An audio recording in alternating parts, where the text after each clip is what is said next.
What's going on, Jesus Kids Club? I'm Andres. We're so glad to have you back. Today we are talking about the parable of the sower.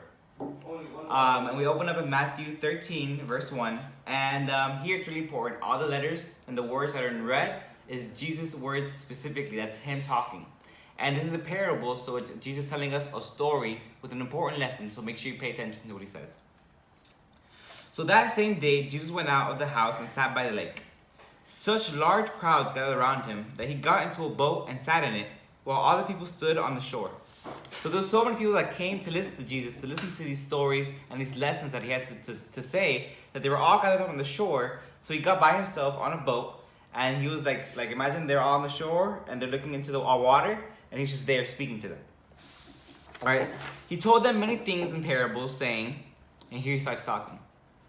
A farmer went out to sow his seed. As he was scattering the seed, some fell along the path, and the birds came and ate it up. So today I brought you guys some seeds. You're gonna check it out. So in this example, I'll be the farmer.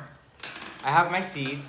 I'm walking along the path, and he just happened to throw it upon the ground. And look, the birds came and ate it right up immediately. Look at that.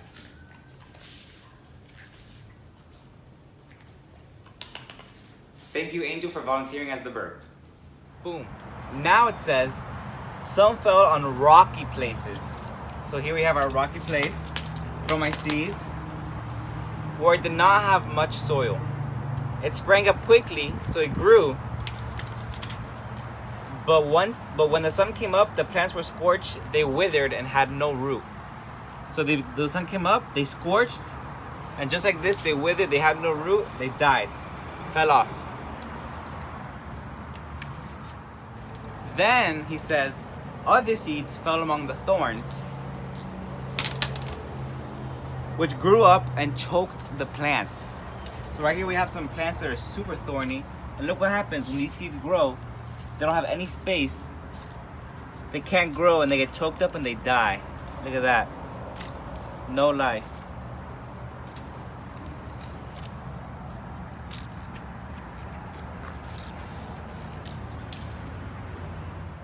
Still, other seed landed in good soil.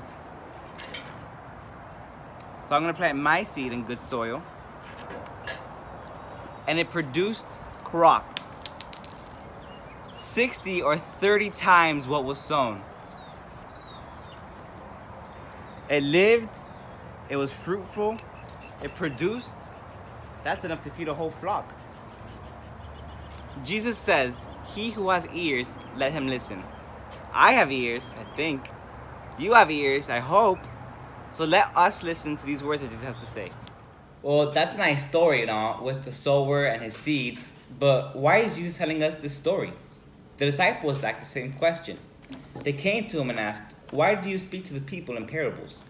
Jesus replied, the knowledge of the secrets of the kingdom of heaven has been given to you, but not to them. Whoever has will be given more, and he will have an abundance. Whoever does not have, even what he has will be taken from him.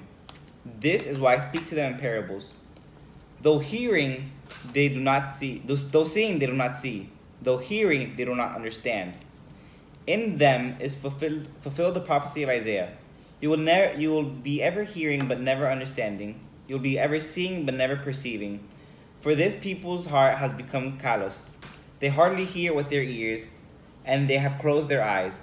Otherwise, they might see with their eyes, hear with their ears, understand with their hearts, and turn, and I would heal them.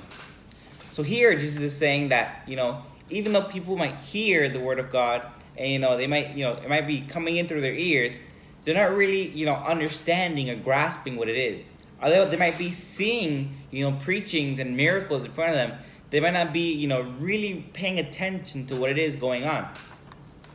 Jesus says, but blessed are your ears, your eyes, because they see, and your ears because they hear. For I tell you the truth, many prophets and righteous men long to see what you see, but did not see it, and to hear what you hear, but did not hear it. Listen then to what the parables of the sower means.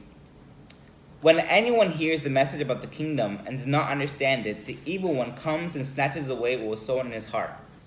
So here the seed represents the message of God, the word of God. And whenever somebody just hears it but doesn't understand it, it's like throwing it upon the path. An angel or the birds just come up and eat it.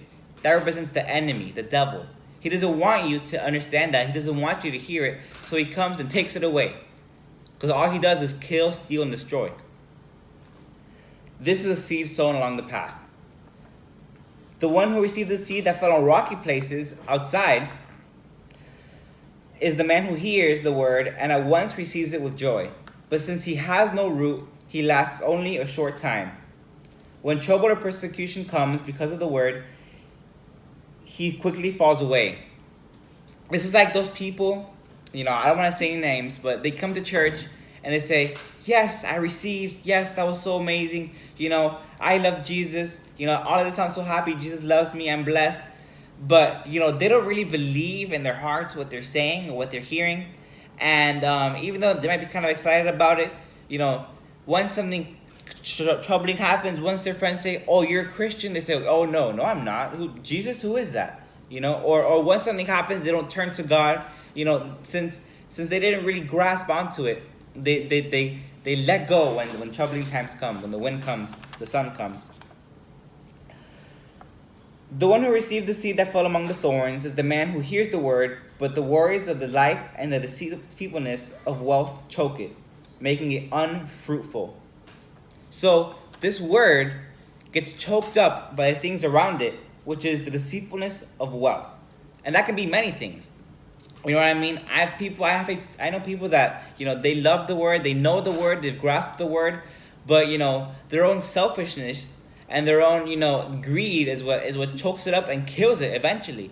They know the word, but they just keep giving in to their greediness, giving in to their addiction, giving in to their own desires, their own fleshly desires. And that kills the word, the effectiveness that it has.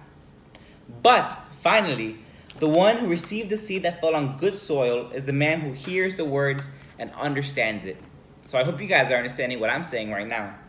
He produces a crop yielding 100, 60, or 30 times what was sown.